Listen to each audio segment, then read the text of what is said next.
की जय। देवादेव भगवान श्री अजितनाथ भगवान की जय। भोलनाथ भगवान श्री शांतिनाथ भगवान की जय। वर्तमान शासन नायक भगवान महावीर स्वामी की जय। 24 तीर्थंकर भगवान की जय। गुरु नाम गुरु सूर्य विद्याचार्य श्री व्यास सागर जी महाराज की जय।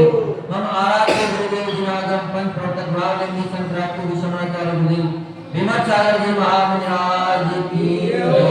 जय बोलिए बोलिए श्री 108 विषम सागर जी महाराज की।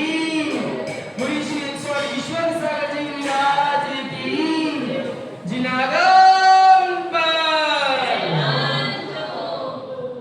जीवन में आधार गुरु, जीवन में वरदान गुरु, जीवन में आधार गुरु, जीवन में वरदान गुरु।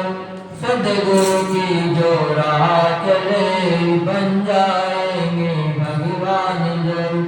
सूर्य विमर्श सागर हो, सूर्य विमर्श सागर सद राह दिखाए।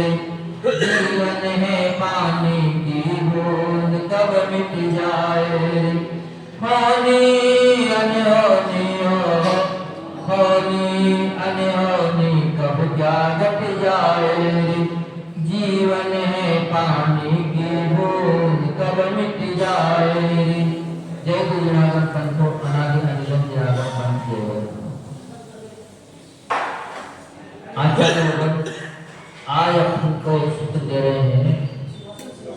कह रहे हैं कि जो अगर जीवन को सुंदर बनाना है, स्वर्ग जैसा बनाना है,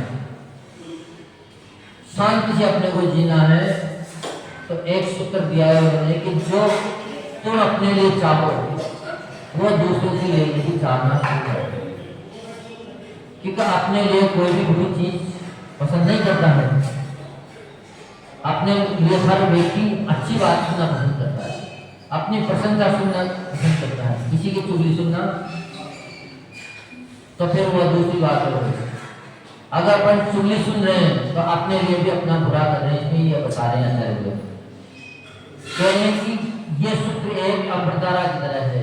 जैसे अमृतधारा लगाते हैं, खुद को भी ठंडक देती है और खुद की स्पर्श वायु जैसे आगे बढ़ती है तो दूसरे व्यक्ति को भी सुकून देती है।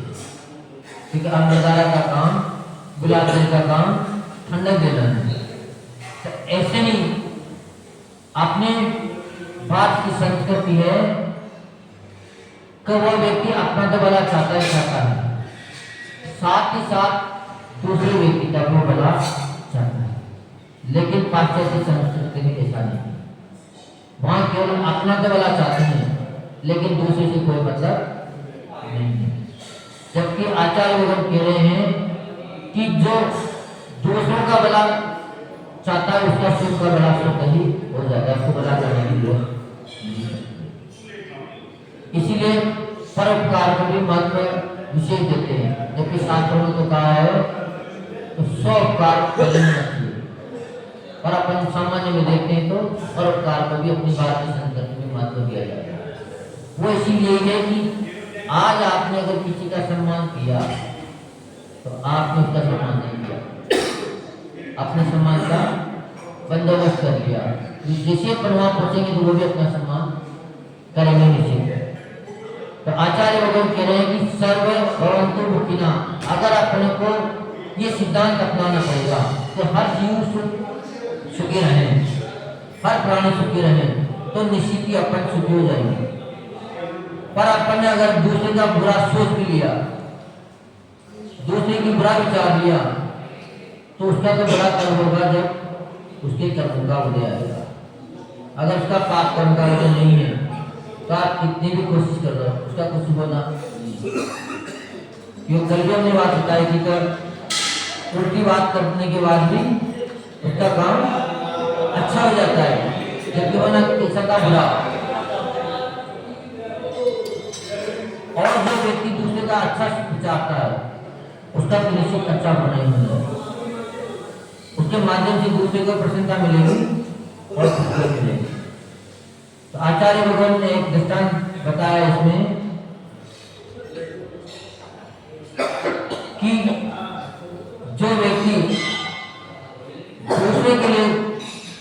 हमेशा बुरा सोचता रहता है, उसके जीवन में कभी एक तो शांति नहीं रहती, क्योंकि उनके फिर विकल्प चलते हैं, उसके जीवन में कभी शांति नहीं रहती, जबकि उसकी अनुकूलता उनसे भी ज्यादा है, और वो अपनी अनुकूलता को नहीं देखेगा, वो केवल उसके बुरे के ही विचार में लगा रहेगा। और बुरे जब विचार मन में आ जाते हैं तो उस वक्त ही उसका बुरा हो ही जाता है। तो महावीर कहते हैं कि तुमने अपने लिए जो चाहते हो वह दूसरों के लिए चाहो, परमात्मा से कभी अपने लिए मत मांगना। जब भी मांगो तो दूसरे के लिए मांगो, कि दूसरों के लिए मांगेंगे तो अपने लिए तो कहीं मिलेगा। जब भी अपन फसल उगाते हैं या पेड़ लगाते हैं तो जो लगाते हैं उसको कभी भी उसके फल नहीं मिलते हैं। अक्सर आपने देखा होगा, जो बड़े बड़े जितने भी फल के वृक्ष हैं वो जो खुद लगाते हैं उनको मुश्किल ही मिल पाता है। आजकल केमिकल का जमाना है तो मिल जाते हैं, वो बात है, नहीं तो वर्षों लग जाते हैं पौधा तैयार होने में। ऐसे ही जो अपन आज दूसरों के लिए अच्छा मांग रहे हैं, दूसरों के कल्याण की भावना कर रहे हैं, तो उस कल्याण की भावना में अपना कल्याण सुनिश्चित है। तो शास्त्रों में दृष्टांत आता है कि एक व्यक्ति भगवान की भक्ति करता था जबरदस्त,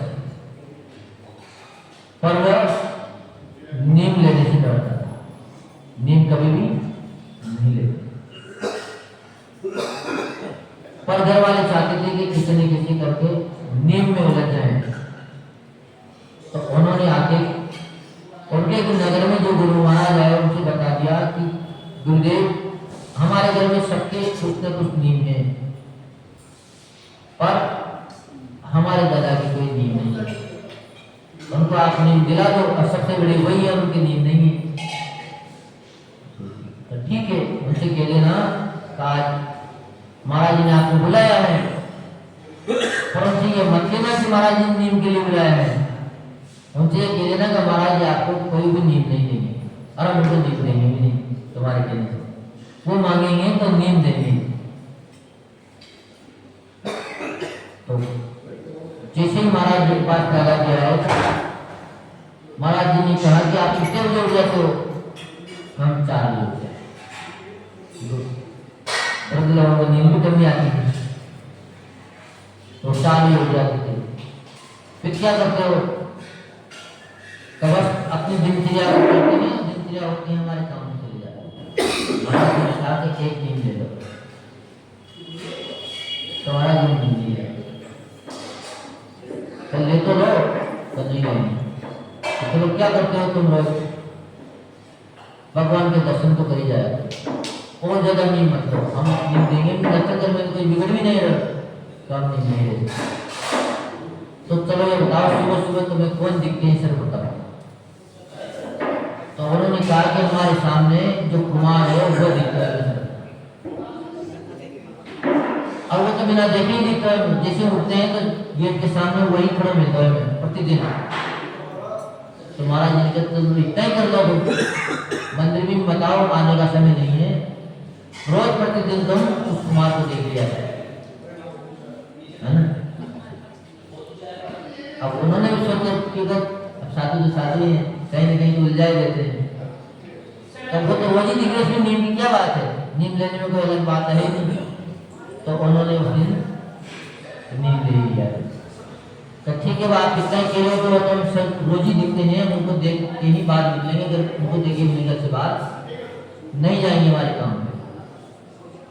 पर नियम के लिए हमें बताइएगा, हर नियम की परीक्षा होती है, चाहे नियम छोटा हो चाहे नियम बड़ा हो, 2-4 दिन बाद उनकी परीक्षा होगी। जैसे वो उठे तो उस दिन कुमार को भी कहीं बाहर जाना था, तो जल्दी ही जंगल चले गए अपने कार्य करने, वो रोज मिट्टी लाता था घर पे रख के फिर बाहर जाता था।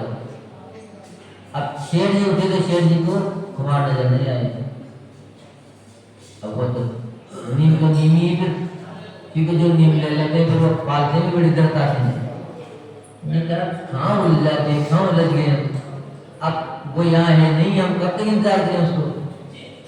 थोड़ी देर में उनके घर वाले निकले, तो भाई आज तुम्हारे पिताजी कहाँ गए? खुद आज कहीं जाना था, जल्दी में मिट्टी ले भी चले गए। बड़ी मुश्किल है तो बड़ी मुश्किल हो। अब नीम तो नीम ही है, सुबह दौड़ तो उनके पीछे चला।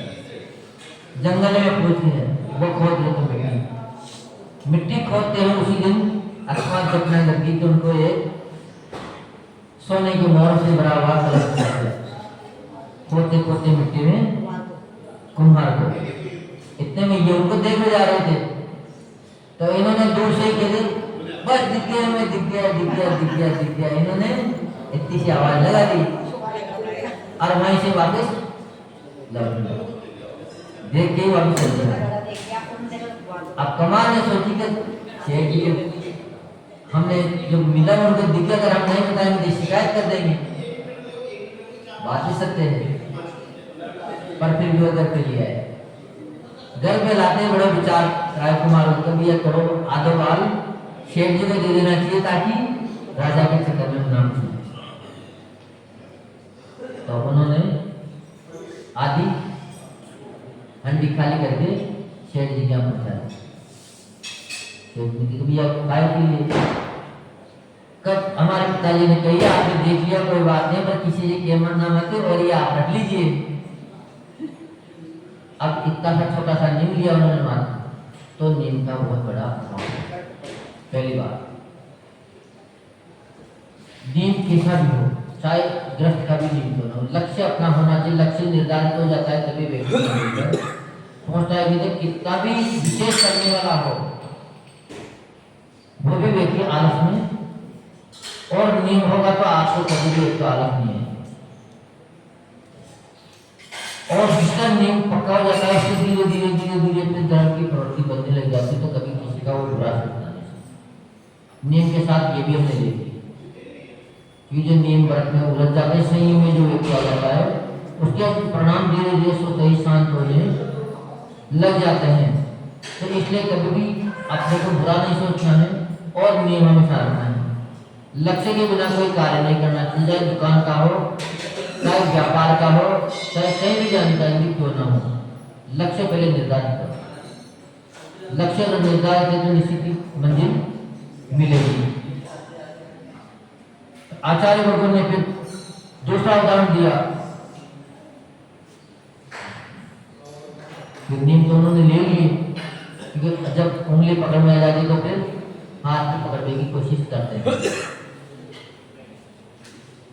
तो आचार्य भगवान के पास जब वो पहुंचे दोबारा दूसरे दिन, तो गुरुदेव आज तो आपने छोटा सा जन्म क्या दिया, हमारा तो उद्धार हो गया, तो हमें पूरे जीवन भर कमाने की जरूरत नहीं पड़ेगी, क्योंकि आपने नीम दिया था हमें मात्र किसका, कुमार को देखने का।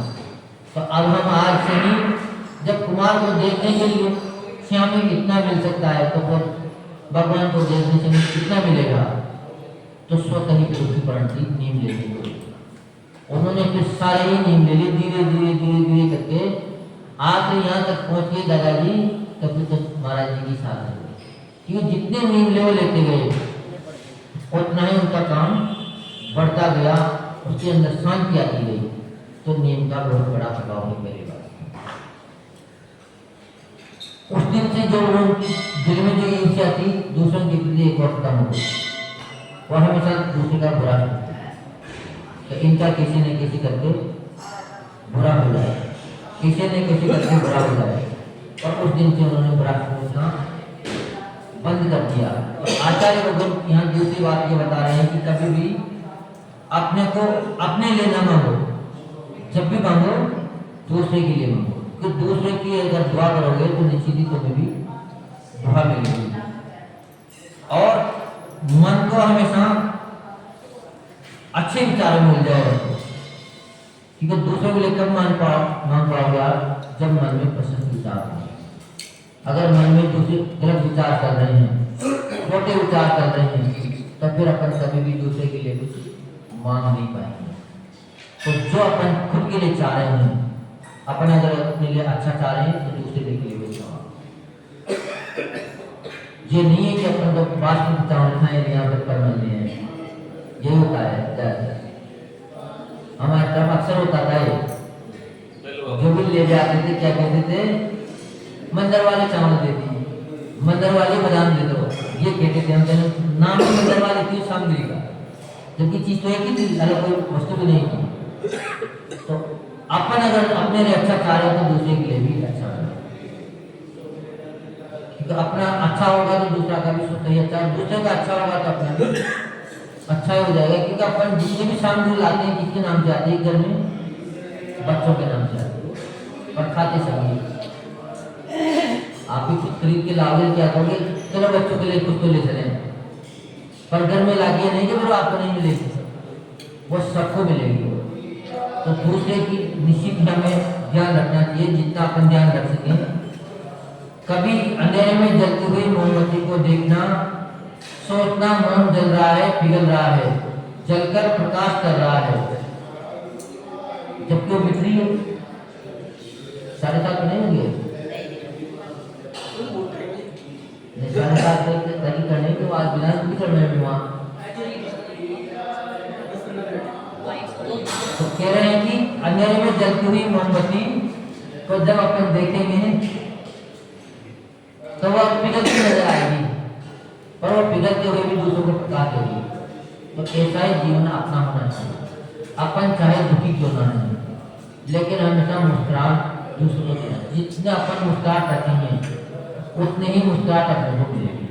अरे यही राज साधुओं के पास, साधु से कहते हैं कि लोग जुड़ते हैं, उसको जुड़ने का एक ही कारण है, वो अंदर से कितने भी दुखी हो, फिर भी कोई उनके पास आने तो उनसे मुस्कुरा की बात करे। और हर व्यक्ति अच्छा ही चाहता है, बुराई कोई भी नहीं चाहता है। बस आज से ये ही सूत्र अपने को दिमाग में उतारना है कि अपन जो अपने लिए चाहे वो दूसरे के लिए मत है, तो निश्चित ही अपना काम स्वतः हो जाएगा। बाकी अब क्या करेंगे कि उनका समय हो रहा है, हमें भी कोई वापसी जाना है, आज विधान करेंगे प्रदीप जरूरी है। बिल्कुल बताओ। तो ऐसा लगता है कि दूसरों का जो है अच्छी सोच है, लेकिन एक दूसरी विद्या चलती है जिसमें तंत्र विद्या होती है, वहाँ दूसरों का बुरा करने में उनका वाला हो जाता है। एक तंत्र विद्या भी होती है तंत्र वगैरह, हाँ, दूसरों का बुरा करने में उनका अच्छा ही करते हैं। आप इसका बुरा करोगे तो आपके साथ अच्छा हो जाएगा। नहीं, ये तो बिल्कुल नहीं हो सकता। टोटका वगैरह कराते हैं जो वो तो हमने भी करी ऐसी बात है, पर इसी नहीं हो ऐसे सकता। इसमें दूसरों को गलत करना ही सिखाते हैं, तो गलत करोगे तो तुम्हारा अच्छा होगा। ये आपने पकड़ लिया, कहने का मतलब है नहीं, वो हम दूसरे के बता रहे ना, दूसरे के आधार पर बता रहे हैं आपको, उसमें भी बिल्कुल सत्य है। तो हमें ये चीज शिकायत किसी ने और हमने नहीं सीखी, और उन्होंने लास्ट में कह दी कि हमने केवल तुम्हें पैसे के प्रलोभन में सिखाई, पर ये काम तुम करना नहीं कि हमें पैसे मिल गए पर हम तुम्हारे मित्र भी हैं, इसलिए हम तुम्हें सलाह दे देते हैं, अगर तुम ये काम करोगे तो निश्चित ही तुम्हारा बुराई होगा, कभी अच्छा होगा नहीं। और उन्होंने उदाहरण दिए ऐसे बहुत सारे, तो ऐसा कभी कोई नहीं सकता। जितने भी तांत्रिक आपने जितने भी देखे होंगे और जितने भी पंडित हैं अपने धर्म के भी, सबकी दुर्गति होती है। आपने देखा होगा एक भी पंडित की लास्ट में मृत्यु शांति से नहीं होती। क्यों? क्योंकि एक तो मंदिर का खाते हैं सब बाहर आप कितने भी झूठ साथ कर लो, लेकिन वो मंदिर में झूठ साथ करेंगे। और जो मंत्र विद्या करते हैं उनकी भी निश्चित दुर्गति होती है। एक भी व्यक्ति में ऐसा नहीं मिला आज दिन तक जिनकी दुर्गति ना हुई, पर जिसने निस्वार्थ मंत्र करे हैं उनकी सदगति नहीं है। जैसे अपने आचार्य सागर जी के बारे में आते हैं, वायुपति जी के बारे में आते हैं, उन्हें इसके समाधि भी प्राप्त करी। पर अगर आप दूसरों का बुरा कर रहे हो, मंत्र ज्यादा करो तो कभी आप बदलाव होगी। हमारे जैन में ऐसे सिखाते ही नहीं, अन्य धर्म में ऐसा होता है। अन्य के हिसाब से बता रहे हैं, क्योंकि अन्य के भी करियर में भूल के भी कभी भी ये तो सोचना ही नहीं है कि अपने को किसी का बुरा करेंगे अपना अच्छा हो जाएगा, परंतु उतने ही बनेंगे जब अच्छा करने के कर्म बन रहे हैं। आज रात में क्या करो, अच्छा ही तो करो, पब्लिक को बच जाएगा उनको दान फिर भी करंट होंगे। सभी के साथ ये नहीं बात होता है जो परम पूज्य वाले में संप्रार्थी को समझ विमल सागर जी महाराज की जय। इस विशेष सूचना है जय बड़े मुनि श्री विष्णु सागर जी महाराज की। एक विशेष सूचना है हमारे समाज के सदस्य श्रीमान प्रदीप जैन पीयूष जैन सभ्य वालों को यहाँ आज 12 घंटे का 52 घंटे का अखंड पाठ कराया गया है। तो आप सब में से सभी अपने अनुकूल समय के अनुसार वहाँ पर अपना समय देकर के धर्म लाभ जरूर लें। सभी चलो भैया विधान में क्या बहुत जय